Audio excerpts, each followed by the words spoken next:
Happy New Year and happy start to the year for those of you who are keyboard enthusiasts.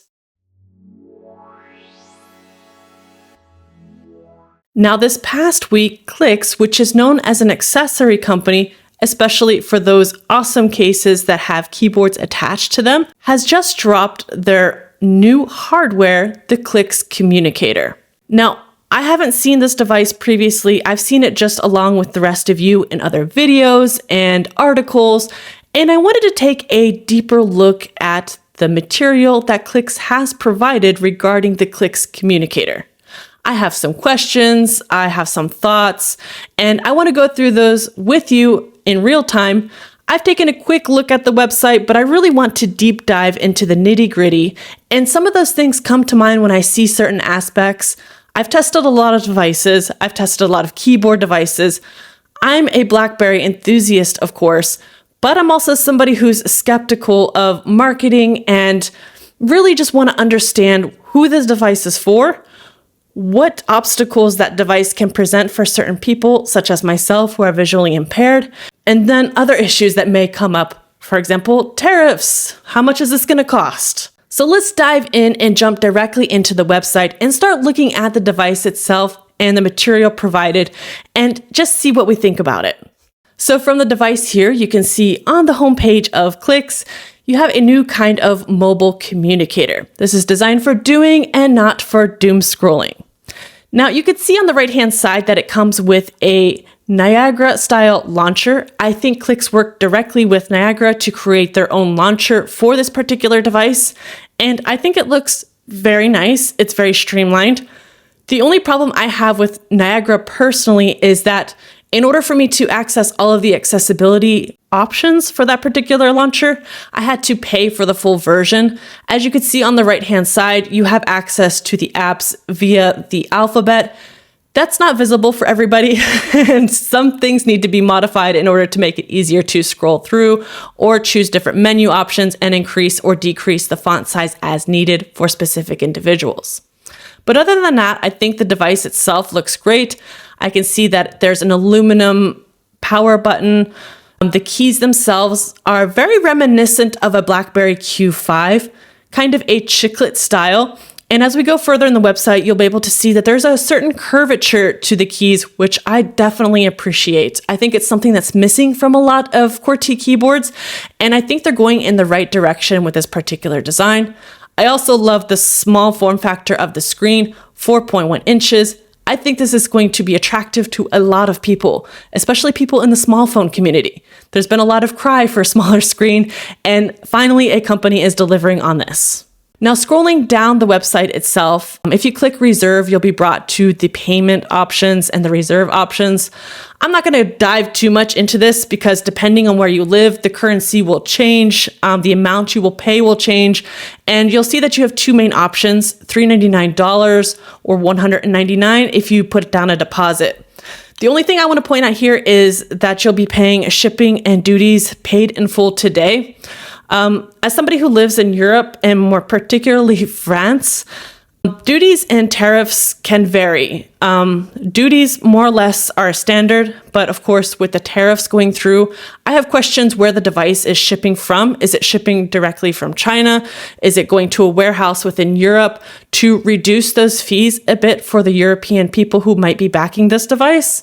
So I just have a little bit of question mark over that. I've had a lot of negative surprises in the past few months or so with devices arriving with not having to pay high duties, but then having to pay those tariffs later on, which is really a headache and adds a lot of additional cost to the device that may not be seen when you're ordering the device. So here, meet the ultimate communication companion. This was one of the things I had an issue when the device was announced. I was confused. Is this a companion device or is this a standalone device? I think that they're trying to reach probably a larger market of people who are not in the intentional tech sphere or digital minimalist sphere or small phone enthusiast. And they want to reach the wider audience to get as many people as possible to order the device.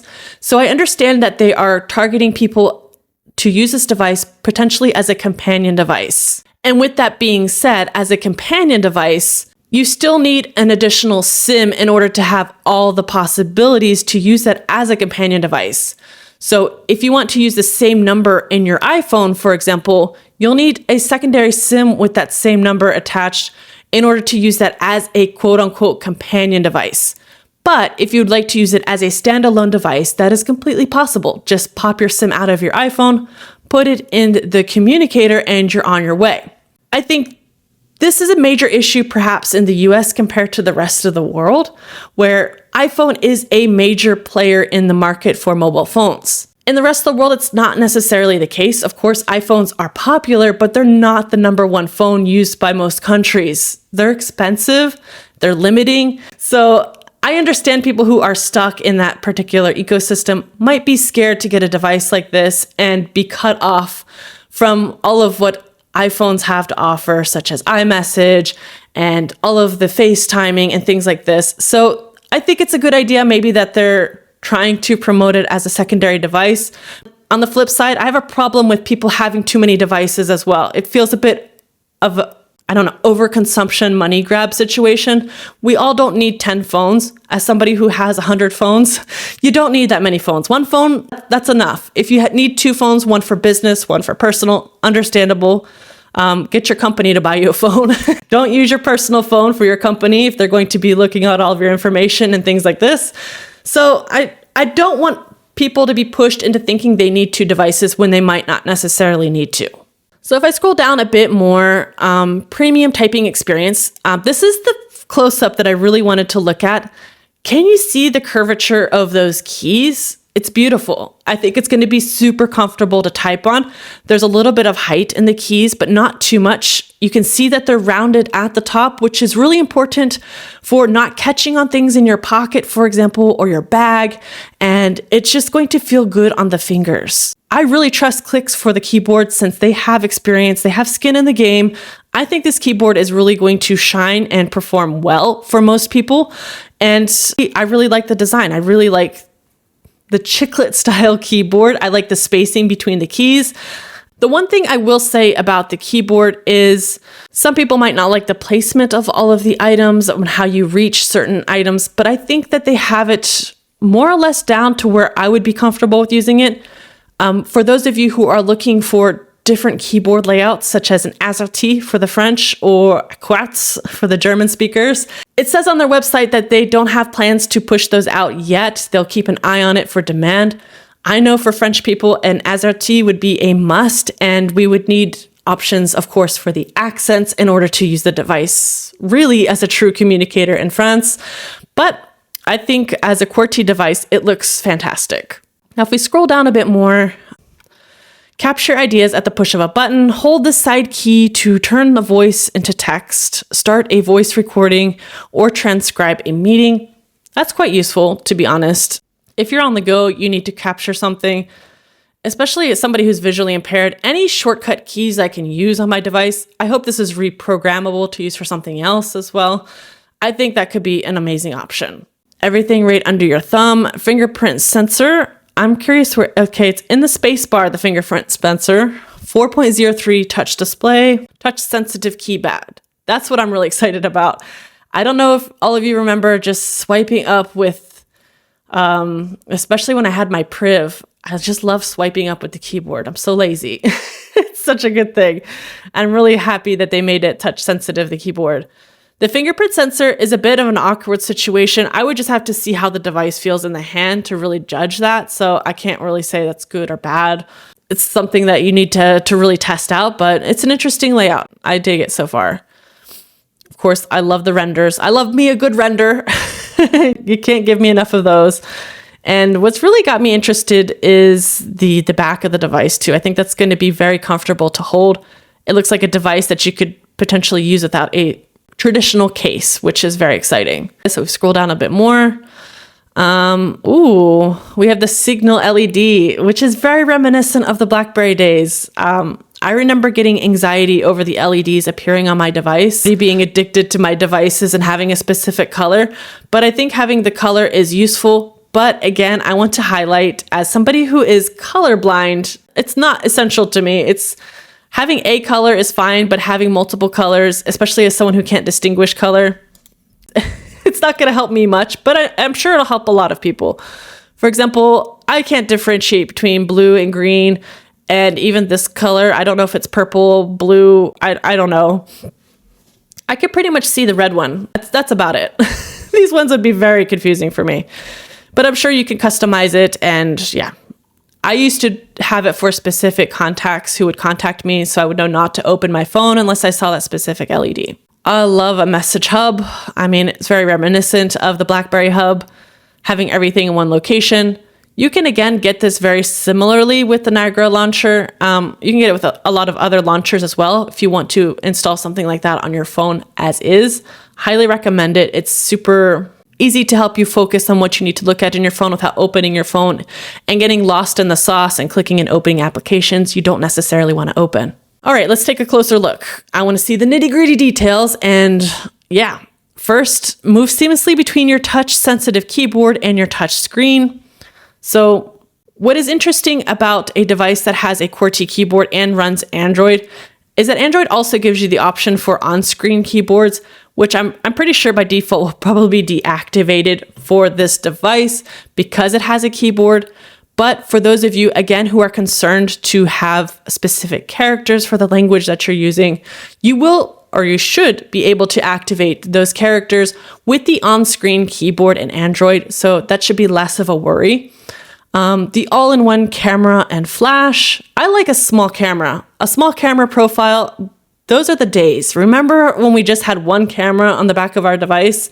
I think the rear-facing camera is 50 megapixels, which has also image stabilization, which is good for video. I think it'll get the job done. It's probably not something you're going to be creating content on, for example, but it will get more than enough for the average shot. Now, the next part is really important. That is the headphone jack. Now, I know a lot of you are very much enthused about this. Some of you probably don't care two craps about it, but as somebody who lives and breathes by wired headphones, a lot of you don't realize how wired headphones are essential for especially the visually impaired community. There are a lot of devices in public spaces that require a headphone in order to be used for the visually impaired. So most visually impaired people might have headphones on hand in order to plug it into things. So having it within your phone, of course, is also quite useful to be able to quickly pop it in and out. Sometimes Bluetooth headphones are just unreliable. Either the battery doesn't work, you lose a headphone. It's just nice to have something that's more reliable, especially as somebody who relies a lot on touch and feeling and can just quickly plug their headphones in. Scrolling down a little bit more, you see the fastback design strikes the perfect balance. I think the textured back is great. I think the design of the phone is great, but especially the back for holding the back. I just like the look of it. It's simple, it's modern, it's sleek. I have nothing really to complain about it. I do have some complaints though when we get down further about the accessories and the color options, but we'll get there. Don't worry about that. Launch custom shortcuts with the Clicks key. So that's pretty awesome. I love anything that can have a shortcut. I'm pretty sure that some of the keys you can program to open specific apps, which is what I really loved with BlackBerry devices. And again, as somebody who's visually impaired, this allows you to rely less on visual cues. So to have specific buttons to open certain applications can save you a lot of time and a lot of headaches, especially. And the buttons are brushed aluminum side keys and a physical kill switch. So I'm guessing the physical kill switch will cut off all the antennas and communication, microphone, and camera, I'm hoping. Kind of similar to the Mudita Compact. I really love that feature of devices that allows you to completely disconnect, and because sometimes airplane mode is not enough. Airplane mode will still have your microphone activated for a lot of things or your camera activated without you even knowing. So being able to kill everything, fantastic. Now, if we go down, here's the color schemes. As somebody who's colorblind, having not too many vibrant colors to choose from, a lot of faded colors, I can't differentiate most of these colors, to be honest. I can see some of the orange, for example. I can't tell if there's a white or a gray. It's really the style of things nowadays, especially with minimalism. It gets hard to differentiate. I kind of like a flashy color just so I can see the items when it's placed on something. There's a lot of darker colors, which I would stay away from as somebody who's visually impaired. It looks like there's a leather case on the right-hand side, and I'm really curious about that. I love a good leather case. I love how it patinas, how it feels in the hands. So that's one I would definitely be interested in. As far as having a favorite color out of all these, I guess the grayish white one would be the one I would go with, just because it's easier to stand out on items and easier for me to pick up. I think there's a flashy neon green, yellow color there. I think maybe that one could be interesting as well, but the rest they're not striking me as interesting. I'm just gonna put it out there. But maybe it'll change in the future as well. So now here we go as far as the details of the device. It looks like there's a few different color variants. Again, I can't tell the difference between these two. I like the white with the black keys, very visually impaired friendly. As far as the details go, the battery is 4,000 milliamp, and you also have wireless charging, USB-C. You have the bands. I don't think there's anything crazy to highlight there. The display, the SIM cards, you have a nano SIM or an eSIM, and the operating system is Android 16. I'm not excited about Android 16 being the operating system, to be honest. I hope that the bootloader is unlocked and that we can put custom ROMs on it in the future. Obviously, it's not going to work with Graphene OS because it's not a Pixel device, so that's not even an option. I just think a lot of us are having privacy in mind, and we want to have options as far as being able to put a custom operating system on our devices. So the fact that it has Android, of course, means you have access to every app possible, and nobody can complain to say they don't have the app they need.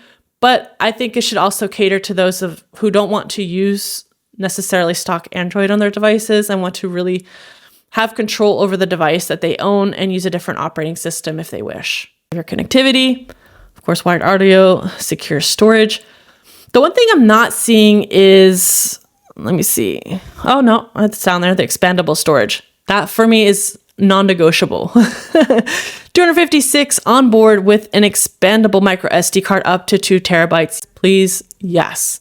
I think every device should have expandable memory. If you don't have that option, you're not using the right device. As somebody who is always switching devices, I have my micro SD to go with every device, and it's just easier to switch devices. And as you can see, you have the camera at 50 megapixel rear facing and 24 megapixel front. So for communication, very good. I think if you're doing video calls and things like that, you won't have an issue with this device at all. And of course, you have the weight. And they put on their website specifically primary phone or companion, because there's been a lot of feedback of people saying they're not really sure if they want to use this as a companion device or if they want to use this as a full-fledged device. You have the option to use both. I think the word companion kind of freaks people out. If you're not in the community of digital minimalism or intentional tech, a companion device is a device that you can use to supplement your main device. For example, if you're trying to separate addictive apps versus communication apps, or kind of trying to compartmentalize your use of technology. It sounds like a lot, but it's actually a way to manage addiction, especially. As somebody who struggles a lot with digital addictions and social media doom scrolling and so many other forms of addiction through smartphones, I find that having a dumb phone, for example, plus a companion device that has essential apps for banking and things like this can be quite useful and more manageable for being able to manage my addictions. But on the other hand, if I'm already using a smartphone and I have another smartphone as a companion device, that's asking for a lot of trouble for me. So take it or leave it. I would use it primarily as a primary device if that was my personal device, but I understand people who can't give up their iPhone ecosystem as well. So let's dive into some frequently asked questions. I've gone through a couple of these, just myself curious. Can it be used as a primary phone? Yes. When will your Clicks Communicator ship? I have no idea. So I'm curious about this as well. Ship, Clicks Communicator. It's very difficult to predict shipping because it really depends on manufacturing. So many issues arise. So I don't know. I'm not taking any date or stage. I think they're going to keep people informed who have backed the device. Wireless bands. So if you have any questions about bands, you have all of the bands here. Wireless carriers will support launch. Carriers will depend on the country. I think in the US this is more of an issue than it is abroad. I live in France, by the way, so my carriers are quite lenient. They kind of let me use whatever device I want. The only issue I had, I guess, not so much with the carrier, but with apps themselves, which was the Fairphone. My bank did not like that phone. And some apps you might run into issues with devices that aren't quote unquote mainstream for certain carriers. Languages are supported. Obviously, if you're using Android, you could use pretty much any language, but again, you're limited by the QWERTY layout and the keyboard. A lot of languages use special characters, accents, additional letters that aren't within the traditional US keys. The list goes on and on. Most of the time, you can hard press these keys if you're using a traditional QWERTY keyboard to be able to access those specific accents and additional letters. So those of us who are used to using US keyboards, speaking another language, I don't think it'll be much different than that. It just could be frustrating if you want to communicate and type very fast. Expected battery life. That's really going to depend on your usage, I think. It's a smaller screen, it's AMOLED. If you're a power user, you're probably going to get a day if you're a super power user. This device is not targeted for people who are consuming a lot of content, I feel, on their device. But again, I'm going to put a little layer into there. If you're an addict, you'll find a way and you'll blow through that battery life pretty fast. And which Android version will be supported? 2 years of support, 5 years of security updates. So 2 versions of Android plus 5 years of security updates could leave your device quite out of date by the end of it all, unless they do the option of unlocking the bootloader and letting you to modify the operating system, which I think would be the best option for the longevity of the device, in my opinion, at least. The specifics of the display. I'm really curious about the refresh rate of the display. I see a lot of the resolution. Again, as somebody who is visually impaired, I'm very hypersensitive to screen refresh rates. The slower the rate, the blinky the screen can be and a little irritating. So if you're somebody who's light sensitive or photosensitive, these are issues and questions that a lot of people may have. I know for myself, I had huge issues with the Fairphone 6 for this problem. The refresh rate was too low. It was really bothering my eyes. I didn't realize that refresh rates were affecting my eyes as much as they were until I had a device that didn't have a good refresh rate. Reservations, you could change your mind. Yeah. So most of these are about orders, SIM supported. What is the standard manufacturer warranty? Was it 1 year? 1 year, which is limiting, but I mean, most newer companies don't give much for warranty. So that's better than nothing, is what I'd say. Is it the best? Probably not. Is it the worst? Nope. And so there's no news for the QWERTY or the AZERTY and the Quartz. So yeah. Which countries are you shipping to? I love this one because France and Italy are just one country now. France, Italy. Just a little comma and a space there. I think that would be good for us. And so there's a lot of shipping. Again, when it comes to shipping, you're going to have to think of the duties plus the tariffs being added, depending on where they're shipping from. A lot of companies are shipping directly from China, so that kind of lowers the shipping cost. But I know in the EU, they recently passed a law that would enforce more fees for packages under a certain amount. I think under 800 euros or even under 100 euros. So how much is it going to cost us? I don't really know. I don't know. It's a big question mark. But that's the global picture of what I understood from the website. I did watch the launch video for the device. I try to stay away from too many videos regarding the direct marketing of the device, especially people working directly with the company. I kind of want to have an open mind and have my own perspective of what I think of the device. Who do I think this device is for in particular? I think it's for somebody who is a QWERTY enthusiast, who wants a smaller screen, who is comfortable maybe sacrificing screen real estate for communication. And yeah, it's a novelty device to me, maybe a nostalgia device to me. Will I be ordering this device? No. I'm not going to get this device. I am a BlackBerry enthusiast. I love keyboards. I have a lot of keyboard devices. I'm choosing not to get this device because for me, I've already ordered another QWERTY device, which is the Zinhua Q25. And in 2026, I'm trying to reduce the number of devices that I'm ordering. I'm trying to be a little bit more conscious of how I'm consuming. And frankly, I don't want to be spending all of my spare cash on devices that I don't necessarily need. I think this device is interesting, fascinating. Again, I have a lot of questions regarding accessibility on the device. Another reason I'm not ordering it, I had a negative experience with the minimal phone and the screen ratio regarding accessibility. if you're somebody who needs to increase the size of your screen, the fonts, this could impact applications on your device to not work properly and can also prohibit you from unlocking the device in some cases or accessing essential features because the screen ratio, it doesn't match the accessibility settings that were developed for Android. So it can be extremely limited for those who are visually impaired. And I'm not going to back the device. I think a lot of people in the community will be testing and doing videos on the device. So feel free to check those out and really get an idea if that's the device that you want to order.